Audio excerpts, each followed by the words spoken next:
جربتي تعملي الكشك السريع بالطريقة دي؟ جربيه ومش هتبطلي تعمليه. عندي هنا مرقة بط على النار. أول ما تغلي معايا هنزل بنص مج من الرز المغسول. أول ما يستوي معايا تماما بالشكل ده، أنا عايزة الرز مستوي زيادة، عايزاه مهري خالص، يعني ما يكونش سوا 100%، لأ أزيد شوية. اول ما يستوي معايا تماما بالشكل اللي انتوا شايفينه، عندي كسرولة فيها نص لتر من الحليب، هضيف لها معلقة من الدقيق ومعلقة من النشا، وممكن يبقوا معلقتين دقيق او معلقتين نشا، يعني عادي ممكن نستبدل الدقيق بنشا والنشا بدقيق، بس الافضل معلقة دقيق ومعلقة نشا، بتكون احلى بكتير. هنقلبهم خالص لما يكونش فيهم تكتلات.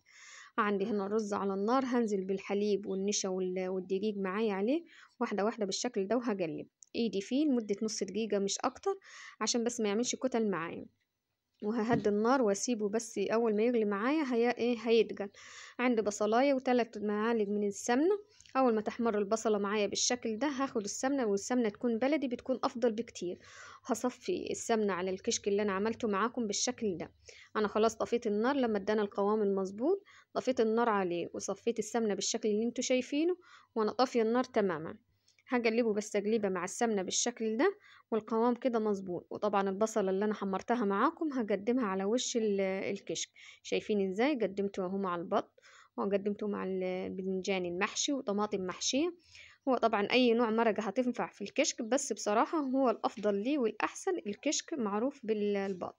اتمنى لو عجبكم الفيديو واستفدتوا منه، متنسونوش في اللايك والاشتراك، واسيبكم في رعاية الله وحفظه، والسلام عليكم ورحمة الله وبركاته.